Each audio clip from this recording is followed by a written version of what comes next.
বন্ধুরা, আমি অযোধ্যা ধাম স্টেশনে এসে গেছি, রেল স্টেশনে। বন্দে ভারত ট্রেন আমার, এখান থেকে বেনারস যাচ্ছি।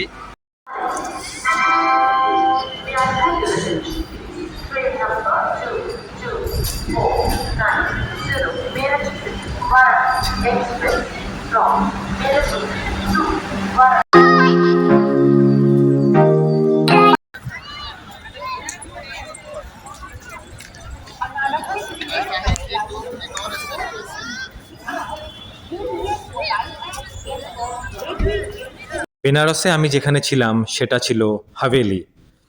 পান্ডিয়া ঘাটের খুব নিকটেই ছিল এই হাভেলির অবস্থান।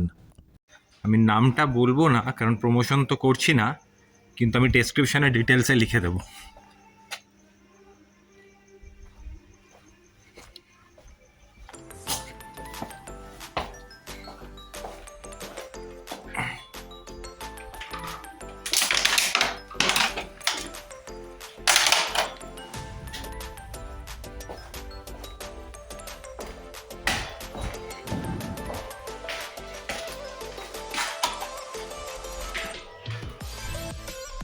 এটা বেসমেন্ট, অন্য দিক দিয়ে উঠতে পারতাম, কিন্তু এদিক দিয়ে এলাম আপনাদেরকে এই বাইরেটা দেখানোর জন্য।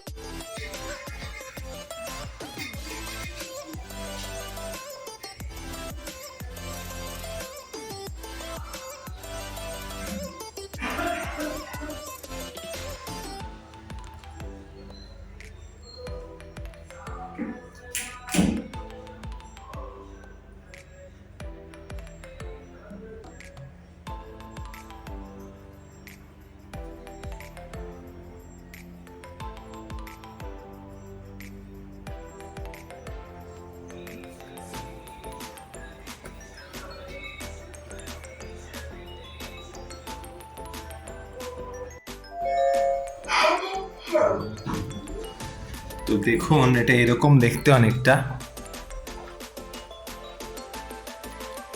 একটা হাভেলি টাইপের লুক।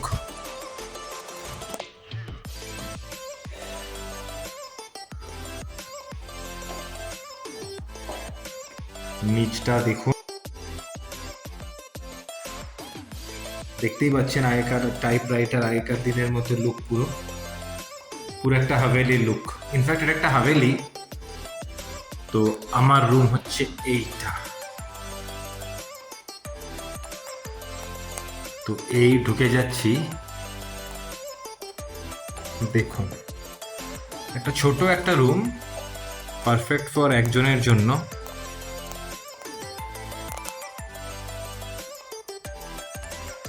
পারফেক্ট। হোটেলের মধ্যে জাস্ট ব্যাগটা রেখে নেমে এলাম, কারণ অলরেডি এখন সন্ধ্যা 7:30। তো আমি এখন কেদার ঘাটে এসেছি, দেখতেই পাচ্ছেন। আর আমরা যে অনেক টিভিতে, সিনেমাতে, রিসেন্টলি একেন বাবু সিরিজে আমরা যে ঘাট যে দেখেছি, এই দেখুন, এই সেই উঁচু উঁচু জায়গাগুলো, বিল্ডিংগুলো, যেখানে বসে সাধু সন্ন্যাসীরা মন্ত্র জপ করেন। তো সেগুলো কালকে আমি আবার আপনাদের সামনে দেখাবো। আপাতত আমি একটু ঘাটটা ঘুরে দেখি। এখন আছি কেদার ঘাটে, একটু ওই দিকটা দিয়ে এগিয়ে যাব।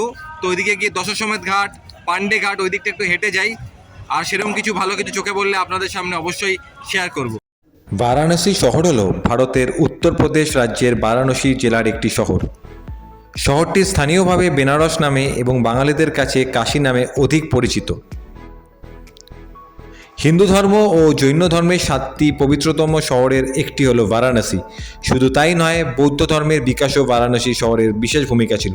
হিন্দুরা বিশ্বাস করেন বারাণসীতে মৃত্যু হলে মৃত ব্যক্তি মোক্ষ লাভ করেন। বারাণসী নামটি সম্ভবত দুটি নদীর নাম থেকে এসেছে, বরুণা ও অসি নদী। বেনারসে মূলত 85টি ঘাট রয়েছে, যার মধ্যে দশাশ্বমেধ ঘাট সবচেয়ে বিশিষ্ট ও ব্যস্ততম ঘাট, যা পবিত্র কাশী বিশ্বনাথ মন্দিরের কাছে অবস্থিত। এই ভিডিওতে যেই ঘাটটি দেখছেন, এটাই দশাশ্বমেধ ঘাট। এই ঘাটটি প্রতি সন্ধ্যায় অনুষ্ঠিত হওয়া বিশাল গঙ্গা আরতির জন্য বিশ্ববিখ্যাত, যা হাজার হাজার ভক্ত ও পর্যটকদের আকর্ষণ করে। ঐতিহ্যবাহী পোশাকে সজ্জিত একদল পুরোহিত বড় প্রদীপ, ধূপ, ফুল এবং শঙ্খের ধ্বনির সাথে সমন্বিতভাবে এই আরতিটি সম্পন্ন করেন। মন্ত্রোচ্চারণ ও ঘণ্টার ধ্বনির সাথে গঙ্গার জলে প্রতিফলিত সারি সারি সোনালি অগ্নিশিখার দৃশ্য এক আধ্যাত্মিক পরিবেশ সৃষ্টি করে, যা বারাণসী ভ্রমণের অন্যতম আকর্ষণ হিসেবে বিবেচিত হয়। তো যাচ্ছি কাশী বিশ্বনাথ মন্দির, চলুন।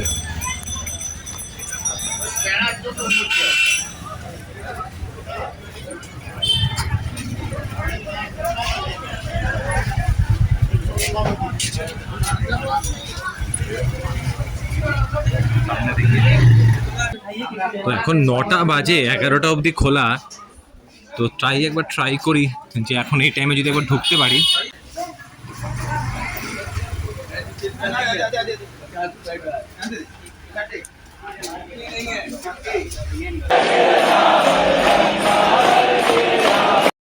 কাশী বিশ্বনাথ মন্দির অন্যতম পবিত্র ও প্রাচীন তীর্থস্থান, যা 12টি জ্যোতির্লিঙ্গের একটি। এটি এমন একটি স্থান যেখানে বিশ্বাস করা হয় যে শিব অন্যান্য দেবতাদের কাছে আবির্ভূত হয়েছিলেন এবং এটি বিশ্বনাথ বা বিশ্বেশ্বর রূপে পূজিত হয়।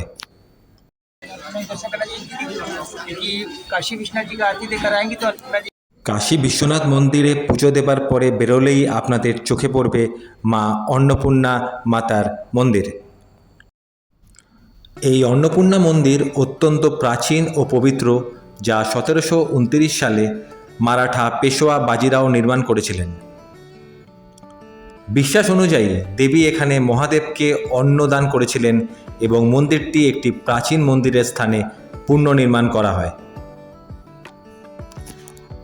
পৌরাণিক কাহিনী অনুসারে যখন কাশীতে খাবারের অভাব দেখা দেয়, তখন দেবী অন্নপূর্ণা শিবকে ভিক্ষা দিয়েছিলেন। প্রতিদিন মন্দিরে অন্নভোগ নিবেদন করা হয়। অন্নকূট উৎসব এবং অন্নপূর্ণা পূজা এখানে বড় আকারে পালিত হয়।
সেই দিন রাত্রে কাশী বিশ্বনাথ মন্দির ও অন্নপূর্ণা মাতার মন্দির দেখে আমি হোটেলে ফিরে আসি।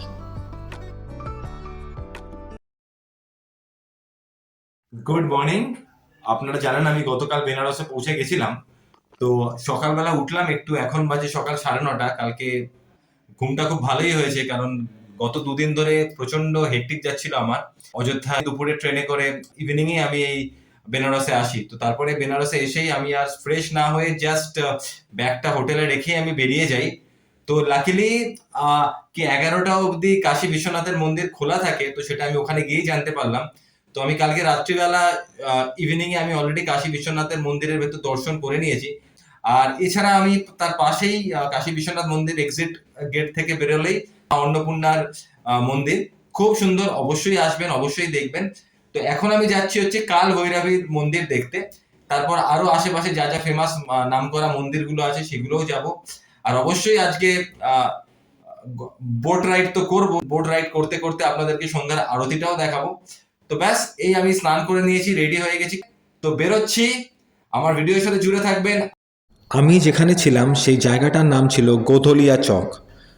বিভিন্ন রকমের হোটেল, কম দামে বাজেট হোটেল আপনারা গোধলিয়া চকে পেয়ে যাবেন।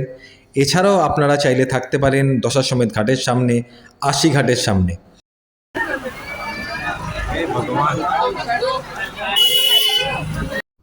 কাল ভৈরব হলেন ভগবান শিবের অত্যন্ত রুদ্র ও হিংস্র রূপ, যিনি মহাবিশ্বের সময় মৃত্যু এবং বিনাশের প্রতীক। পৌরাণিক কাহিনী অনুসারে ব্রহ্মা ও বিষ্ণুর মধ্যে শ্রেষ্ঠত্ব নিয়ে বিবাদের সময় শিবের ভ্রুকুটি থেকে তার জন্ম হয় এবং ব্রহ্মার অহংকার চূর্ণ করতে কাল ভৈরব তার পঞ্চম মস্তক ছিন্ন করেন। তিনি কাশীর কোতোয়াল বা রক্ষক হিসেবেও পূজিত। বিশ্বাস করা হয় কাশীতে প্রবেশের আগে কাল ভৈরবের অনুমতি নেওয়া আবশ্যক। কাল ভৈরবের মন্দির দেখার পরে এবার আমি চলে এসেছি সরনাথে, সরনাথ টেম্পল। তো দেখে নিন আশেপাশটা, আমি এগোচ্ছি আস্তে আস্তে। এটা আমি যেখানে গোদলিয়া চকে রয়েছি তার থেকে বেশ খানিকটা দূর, প্রায় 10-12 কিলোমিটার। তো এখানে র্যাপিডো, উবের, ওলার সুবিধা আছে, আপনারা র্যাপিডো, উবের, ওলা করেও আসতে পারেন।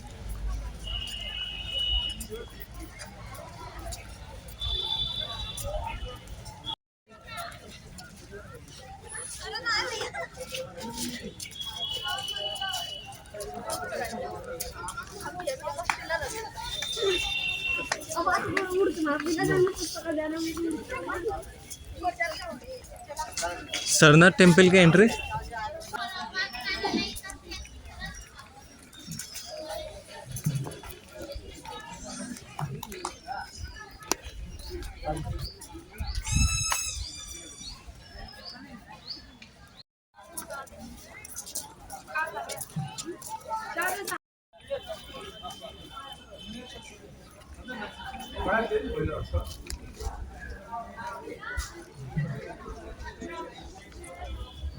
সারনাথ বৌদ্ধ ধর্মের অন্যতম প্রধান তীর্থস্থান। এখানেই গৌতম বুদ্ধ বোধিলাভের পর তার প্রথম 5 শিষ্যের কাছে জ্ঞান ধর্মের বাণী প্রচার করেছিলেন, যা ধর্মচক্র প্রবর্তন নামে পরিচিত। সম্রাট অশোক এখানে বহু স্তূপ ও স্তম্ভ নির্মাণ করেছিলেন, যার মধ্যে বিখ্যাত অশোক স্তম্ভ অন্যতম। এটি বুদ্ধের প্রথম শিক্ষাস্থান ও বুদ্ধের শান্তির বার্তা প্রচারের স্থল হিসেবে ইতিহাসে চিরস্মরণীয়।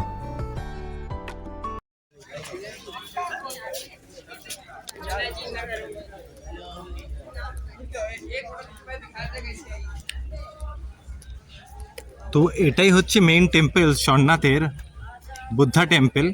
এছাড়াও জৈন টেম্পল ইত্যাদি আরও রয়েছে এই ক্যাম্পাসের মধ্যে, কিন্তু সরনাথ বলতে যেই কারণে আসা সেটা হচ্ছে এই কারণেই। চলুন আশেপাশটা একটু ঘুরে দেখাই।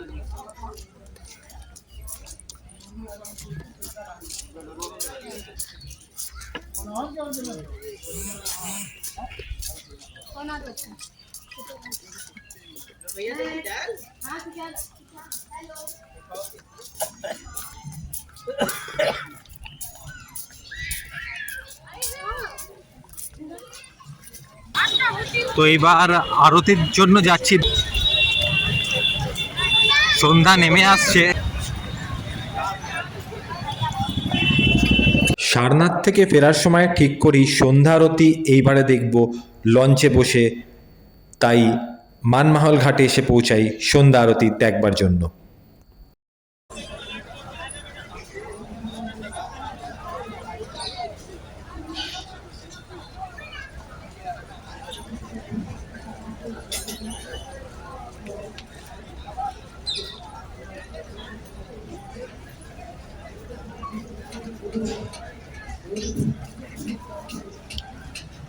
তো আমি ক্রুজ শিপের মধ্যে উঠেছি আরতি দেখবার জন্য।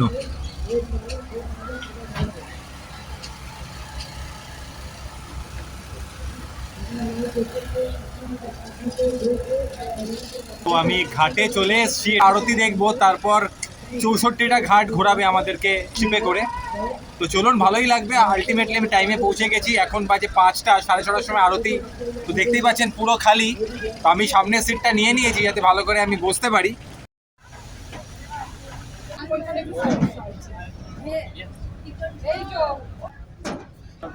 আমরাই বসে আছি গঙ্গা আরতি দেখবো বলে। তোমার ছেলের সঙ্গে এই মাত্র ভিডিও কলে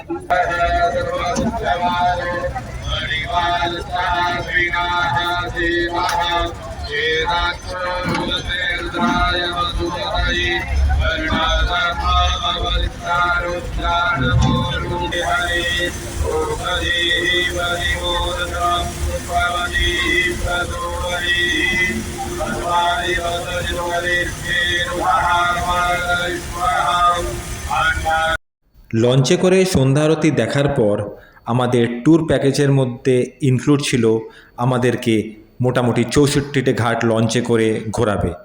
অবশ্যই আমরা দেখতে পেয়েছিলাম দশাশ্বমেধ ঘাট, ওসি ঘাট, মণিকর্ণিকা ঘাট, হরিশ্চন্দ্র ঘাট, সিন্ধিয়া ঘাট, দ্বারভাঙ্গা ঘাট, আরও অনেক কিছু। काशी का बड़ा शमशान भूमि मणिकर्णिका घाट। यहाँ पे देखिए भगवान शिव और माता এই যে ঘাটটি আপনারা ভিডিওতে এখন দেখছেন এটি হচ্ছে মণিকর্ণিকা ঘাট। এটি একটি বিখ্যাত শ্মশান ঘাট যেখানে বিশ্বাস করা হয় যে দাহ করলে মোক্ষ লাভ হয়। मिला।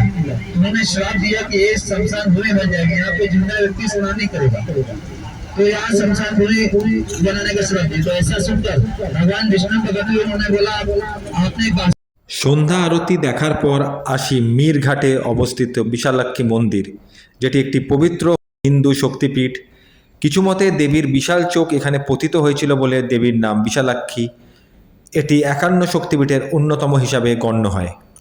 ভেতরে ক্যামেরা ফোনের অনুমতি ছিল না, তাই দুঃখের বিষয়ে আপনাদের ভেতরকার চিত্র তুলে ধরতে পারলাম না। পরের দিন সকালবেলা আমি চলে আসি রামনগর ফোর্ট। এর ইতিহাসটা আমি আপনাদের সামনে তুলে ধরবো। চলুন আগে ভেতরে গিয়ে আপনাদেরকে ফোর্টটা ঘুরে দেখাই। সামনে দুটো কামান রয়েছে আর এটা হচ্ছে ফোর্টের এন্ট্রি।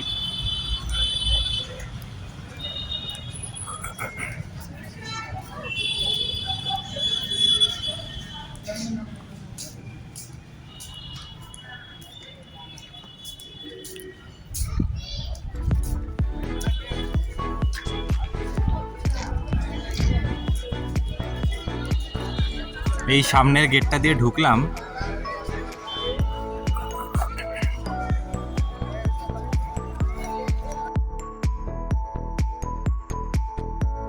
বারাণসীর গঙ্গার পূর্ব তীরে অবস্থিত রামনগর ফোর্ট 1750 সালে কাশী নরেশ রাজা বলবন্ত সিং নির্মিত একটি অষ্টাদশ শতাব্দীর ঐতিহাসিক দুর্গ।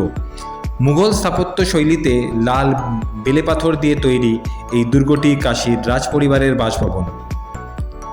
দুর্গের ভেতর একটি জাদুঘর রয়েছে যেখানে রাজকীয় পালকি, পুরনো অস্ত্র, হাতির দাঁতের কাজ এবং একটি অনন্য জ্যোতির্বিদ্যা সংক্রান্ত ঘড়ি রাখা আছে। বর্তমানেও বারাণসীর রাজা অনন্ত নারায়ণ সিংহ এই দুর্গে বসবাস করেন। এখানে অনুষ্ঠিত রামলীলা বিশ্ববিখ্যাত। মাথা পিছু 20 টাকা মূল্য ব্যয় করে আপনি এই বারাণসীর রামনগর ফোর্টটা দর্শন করে আসতেই পারেন।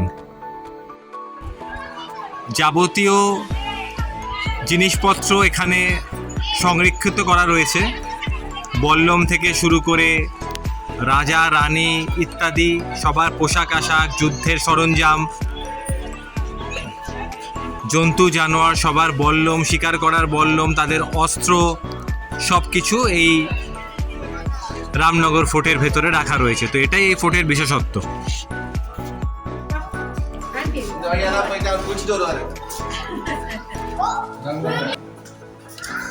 চলুন এই চলে এলাম গঙ্গা ঘাটের দিকে।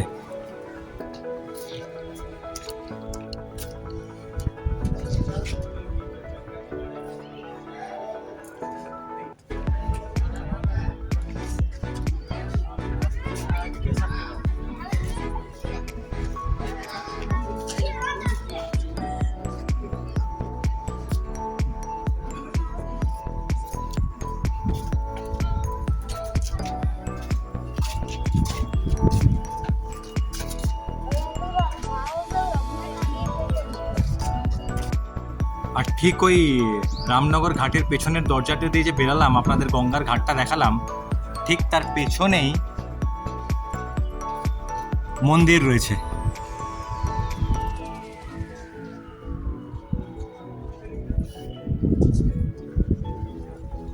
তো চলুন যাওয়া যাক, এখানে আর সময় নষ্ট করব না। এবার চলে যাচ্ছি আমরা বেনারস হিন্দু ইউনিভার্সিটি। র্যাপিডো বাইকে করে যেতে যেতে ড্রাইভার দাদার থেকে বেনারস হিন্দু ইউনিভার্সিটির ইতিহাস সম্পর্কে জেনে নিচ্ছিলাম।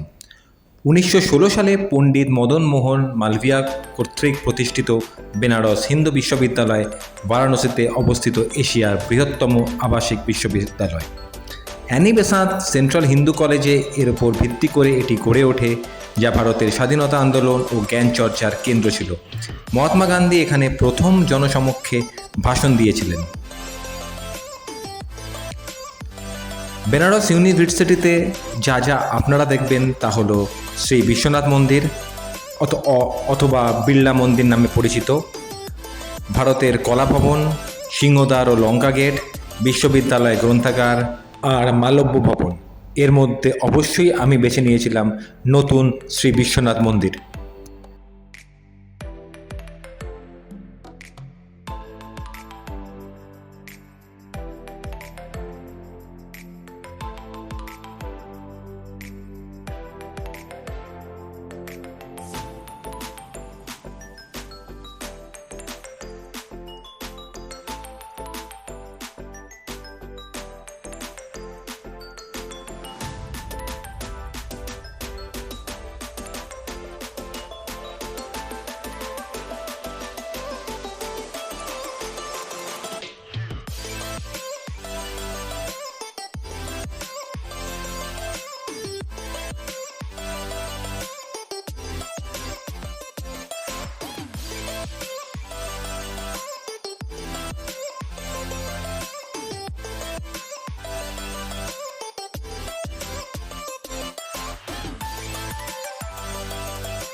তো বেনারস হিন্দু ইউনিভার্সিটির ক্যাম্পাসে এসছি।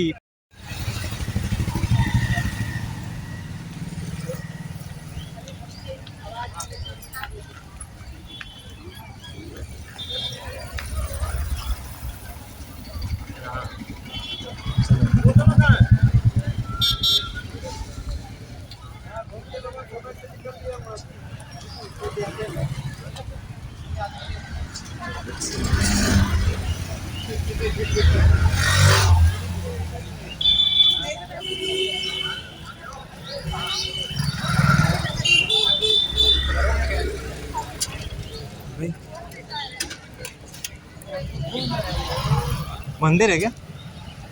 विश्वनाथ मंदिर आगे सर। পণ্ডিত মদন মোহন মালব্য বেনারস হিন্দু বিশ্ববিদ্যালয় ক্যাম্পাসের ভেতরে এই মন্দিরটি নির্মাণের পরিকল্পনা করেছিলেন।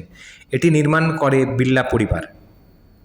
এটি প্রাচীন কাশী বিশ্বনাথ মন্দিরের স্থাপত্য শৈলী অনুকরণ করে তৈরি করা হয়েছে, তাই একে নিউ বিশ্বনাথ মন্দির বা বিড়লা মন্দির বলা হয়। এটি শ্বেতপাথর বা মার্বেল দিয়ে তৈরি এবং এটি ভারতের অন্যতম উঁচু মন্দির। এই মন্দিরের মূলত 9টি মন্দির বা শিবলিঙ্গ রয়েছে। এটি একটি শান্তিপূর্ণ পরিবেশ এবং সুন্দর বাগানে ঘেরা, যা গঙ্গা তীরের জনাকীর্ণ মন্দিরের থেকে আলাদা।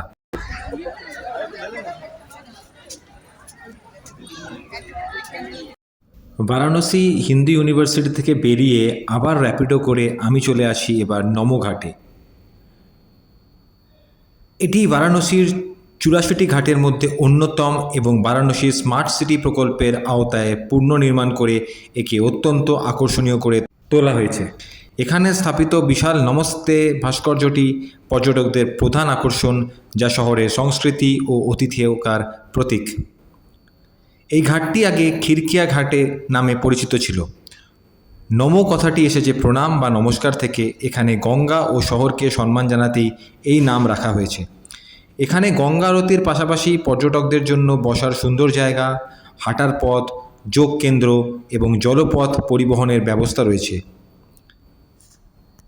এই ঘাটটি এখন গঙ্গা আরতি এবং মনোরম সূর্যাস্ত দেখার জন্য বারাণসীর অন্যতম সেরা স্থান। আমিও চলে গেছিলাম এই ঘাটে সূর্যাস্ত দেখবার জন্যই।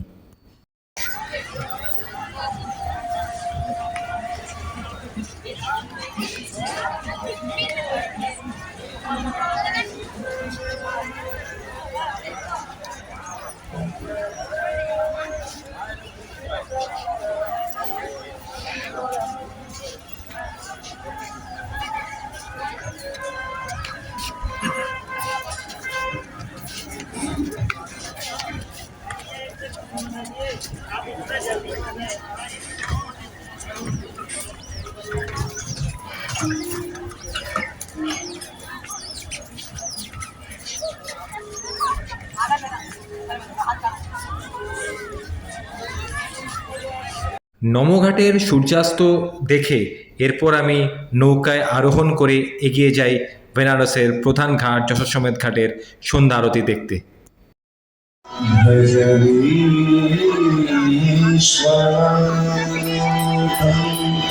प्रेम से बोली श्री गंगा मैया की जय। बाबा काशी विश्वनाथ की, श्री रामचंद्र भगवान की जय। तो आइए सभी प्रेम और संकल्प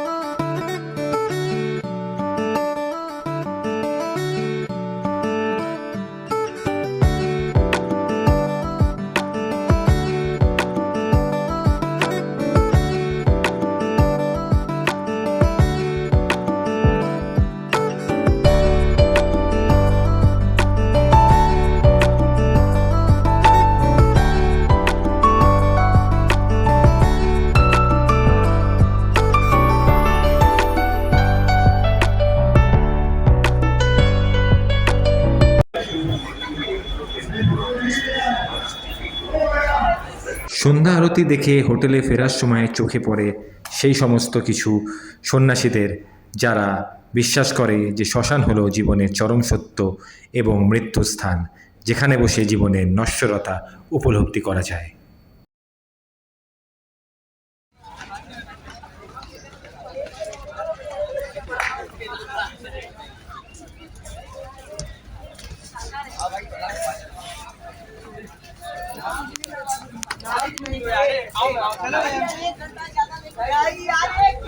তো আমি শেষ দিন চলে এসেছিলাম আশিঘাটে। তো এখানে আমি আজকে নৌকা ভ্রমণ করব, একটা পার্সোনাল বোট নিয়েই চালাবো। সামনে অনেক নৌকো দাঁড়িয়ে আছে, ওখানে গিয়ে দরাদরি করতে হবে আর কি।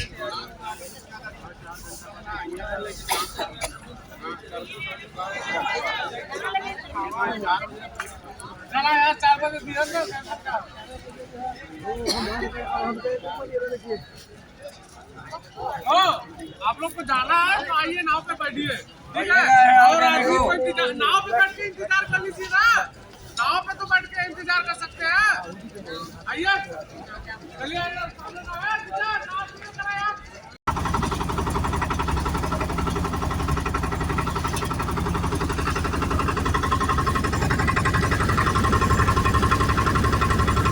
বারাণসী সফরের শেষ দিনটি আমি শুধুই রেখে দিয়েছিলাম ঘাট ভ্রমণ, নৌকা ভ্রমণের মাধ্যমে। একাই একটি নৌকো নিয়ে বেরিয়ে গেছিলাম। সারথি বলতেছিলেন একজন মাঝি। 40টি ঘাট ঘুরিয়ে আমাকে উনি দেখিয়েছিলেন। সফর শুরু হয় 80 ঘাট থেকে আর সফর শেষও হয় 80 ঘাটে। ক্যামেরার লেন্সে কিছু সুন্দর সুন্দর ফটো সেদিনকে আমি তুলে নিয়েছিলাম। আর বিদায় জানিয়ে বারাণসী ছেড়ে আমি রওনা দিয়ে দিয়েছিলাম কলকাতার পথে।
তো টোটাল 84টা ঘাট রয়েছে বেনারসে।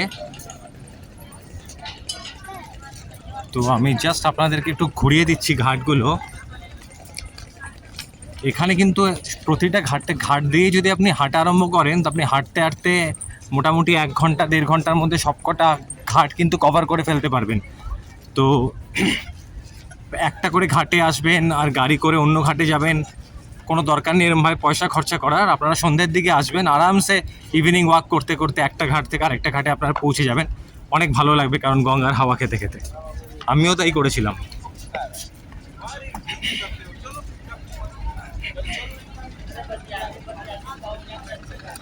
আর যদি কোথাও সাইট সিন করতেই হয়, যদি সিঙ্গেল থাকেন র্যাপিডো নেবেন, র্যাপিডো বাইক হোক বা উবের বাইক হোক।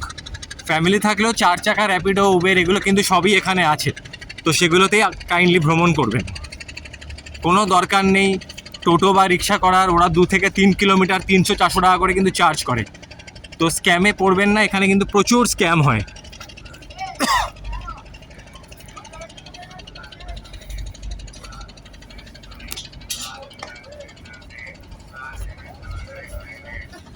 দেখুন এটা আরেকটা ঘাট, সমেশ্বর ঘাট।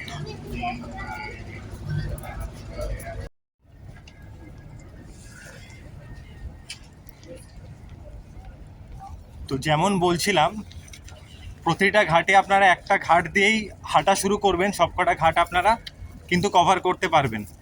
আলাদা করে ওলা, উবের, র্যাপিডো এগুলো করার কোনো দরকার নেই। এখানে প্রচুর স্ক্যাম। একটা থেকে আরেকটা ঘাট যেতে গেলে আপনার থেকে 100-200 টাকা চাইবে, যেখানে ঘাট দিয়ে যেতে আপনি 2 থেকে 3 মিনিটে পৌঁছে যাবেন।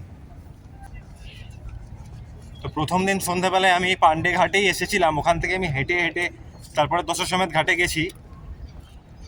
তো বাকি ছিল শুধু 80 ঘাটটা ঘোরার, তো সেটাই সকালে ঘুরলাম, প্লাস নৌকো ভ্রমণও করলাম।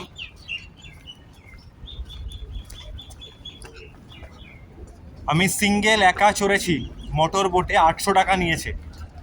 ঠিক আছে, এরা 1500-2000 টাকা চাইবে, এখানে নেগোসিয়েশন চলে। শেয়ারিংয়ে গেলে এক একজনের 100 টাকা করে, কিন্তু আমি বলবো আপনি চাইলেই 800 টাকাটা 600 টাকাও করতে পারবেন। আমার একটু তাড়া রয়েছে, কারণ আমি আজকেই চলে যাচ্ছি, তাই আমি আর বেশি নেগোসিয়েশন করিনি। তো একবারে 1500 থেকে ওরা 800 টাকাতে কিন্তু মেনে নিয়েছে।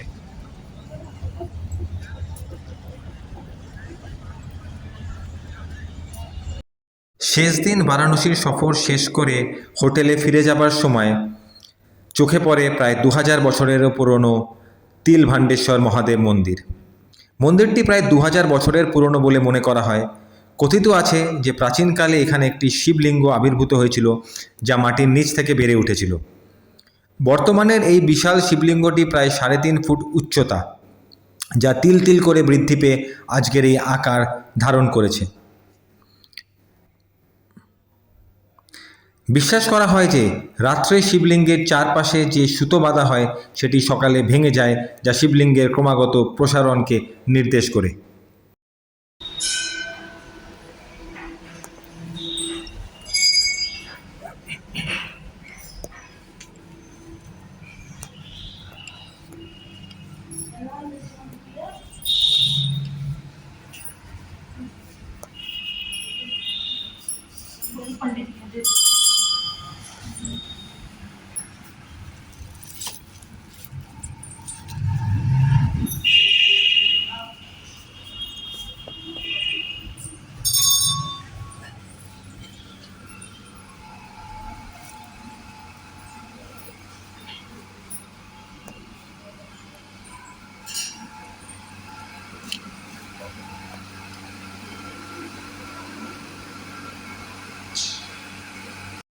সেদিন সন্ধেবেলার 6:05 বিভূতি সুপারফাস্ট এক্সপ্রেস করে আমি কলকাতার পথে রওনা হলাম।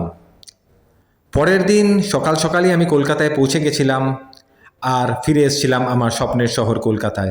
ভিডিওর সঙ্গে জুড়ে থাকবেন, কারণ পরের ট্রিপটা হতে চলেছে এক দুর্দান্ত ট্রিপ।